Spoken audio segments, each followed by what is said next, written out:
honest, it was a great relief, and we're also happy to have our own worship services here in Costa Rica, because finally we don't have to go 10 hours on a bus just to attend in Nicaragua. I used to go to Managua, Nicaragua, group worship service. They travel for about 8 to 10 hours just to attend the worship service. Traveling from San Jose, Costa Rica, all the way to Nicaragua is no longer necessary for Ordinal Estrella and other brethren in this part of Latin America. Adding one more country where the church is. A group worship service has now been established for them, the first in their country. And farther north, in Mexico, a series of aid to humanity events were held in Villa del Carbon, Mexico City, La Huaco, Oaxaca, San Miguel el Grande, and in Cuautitlan Izcalli, which was also the site of another establishment of a group worship service of the Iglesia ni Cristo, or Iglesia de Cristo in Spanish. Primero de todo, damos gracias de todo corazón a nuestro Señor Dios y a nuestro Señor Jesucristo, y también a la administración de la Iglesia por amarnos siempre, y aunque estemos muy lejos de distancia. We feel so humbled and so blessed, really, really blessed.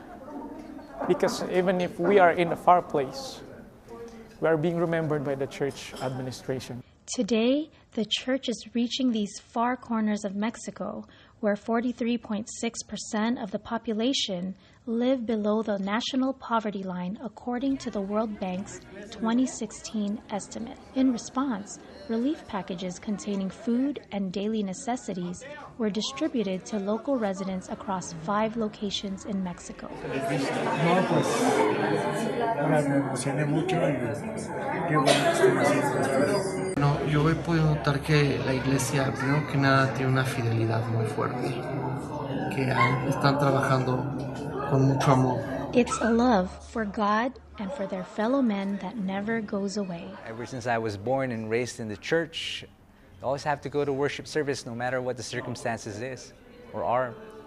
Even if there's war or snow or storms or floods, God will take care of us.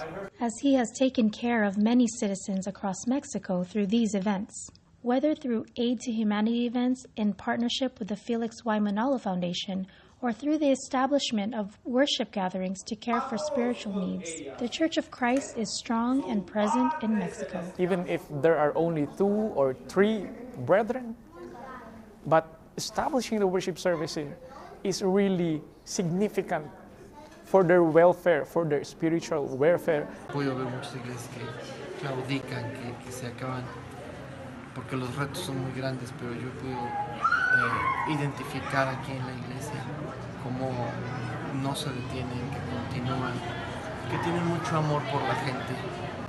Quiero agradecerle porque cuando fui invitado nunca pensé que fuera así las cosas. Fue una experiencia bonita, es una experiencia bonita porque uno aprendió cosas que nunca pensó que podía aprender. And now, with an established place of worship in Costa Rica, that congregation is poised for growth. Let's do our part in sharing our faith. God is looking for us. They will have their own worship service here, and they can also invite their co-workers to know about the church. I promise that as long as I draw breath, as long as I'm alive, I'm going to keep propagating the words of God as a member of the Iglesia ni Cristo. I'm Aimee Ladrilano for the Iglesia ni Cristo News Network.